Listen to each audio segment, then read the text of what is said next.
झारखंड के एक छोटे से गांव भूतखेरा में एक पुरानी मान्यता थी। जिसने टकली चुड़ैल को देखा उसका अंत नजदीक है। गांव के बाहर एक पुराना कुआं था जिसे शापित माना जाता था। कहते हैं बरसों पहले गांव की एक विधवा औरत गुलाबो को गांव वालों ने डायन कहकर जिंदा जला दिया था। उसके बाल पहले ही एक रहस्यमयी बीमारी से झड़ चुके थे, इसलिए लोग उसे टकली कहकर चिढ़ाते थे। जब वो मरी तो उसकी आंखों से खून के आंसू बहे थे और उसने शाप दिया था, जिसने मेरी लाश को ठुकराया अब मैं उनकी रूह को ठुकरा दूंगी।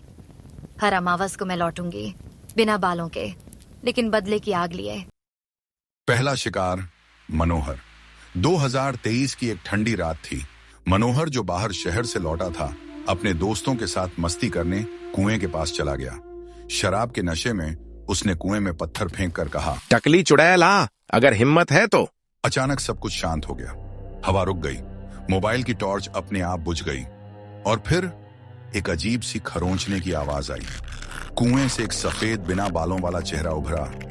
उसके गाल पिघले हुए थे, आंखें चमक रही थीं और उसके सिर पर एक बड़ा गहरा जलने का निशान था। मनोहर चीखते हुए भागा, पर अगली सुबह उसका जला हुआ शव कुएं के किनारे मिला। उसके सारे बाल गायब थे। डर का फैलना इसके बाद गांव में एक एक कर लोग मारे जाने लगे। जिनके सिर पर बाल नहीं होते थे, चाहे बीमारी से या शेविंग के कारण, वो बच जाते थे।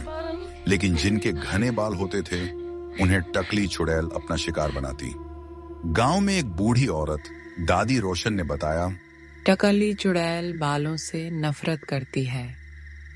जितने सुंदर बाल होंगे उतना गहरा उसका गुस्सा। लोग डर से अपने बाल खुद काटने लगे। मंदिर के पुजारी ने तो अपनी दाढ़ी तक साफ कर दी। अंतिम मुठभेड़। एक दिन गांव की एक लड़की मीरा, जो शहर से लौटी थी और जिसे इन बातों पर यकीन नहीं था, उसने अपने बालों को प्यार से संवारते हुए कहा, ये सब सिर्फ अंधविश्वास है, मैं नहीं डरती किसी चुड़ैल से। उसी रात मीरा के कमरे से अजीब सी सरसराहट की आवाजें आने लगी। दूसरे दिन उसका कमरा अंदर से बंद था। जब दरवाजा तोड़ा गया तो सब कुछ सामान्य था, सिवाय एक चीज के। मीरा गायब थी और उसकी बालों की छोटी दीवार पर खून से चिपकी हुई थी। आज भी भूतखेरा गांव में हर अमावस को लोग सिर ढककर रखते हैं। कोई भी बालों को खुले में नहीं छोड़ता। कहते हैं टकली चुड़ैल अब सिर्फ बदला नहीं लेती, वो बालों के साथ आत्मा भी ले जाती है। अगर कभी रात को खड़खड़ाहट सुनो और कोई बिना बालों वाली परछाई दिखे तो समझ जाओ वो तुम्हारे पीछे है। अगर आपको ये कहानी पसंद आई तो ऐसे ही और डरावने और रहस्यमयी किस्सों के लिए टाइनी टेल्स को सब्सक्राइब करना मत भूलिएगा। हर हफ्ते एक नई कहानी, घंटी ज़रूर दबाइए, क्योंकि अगली कहानी शायद आपके ही गांव से हो। हम फिर मिलेंगे टीनी टेल्स में।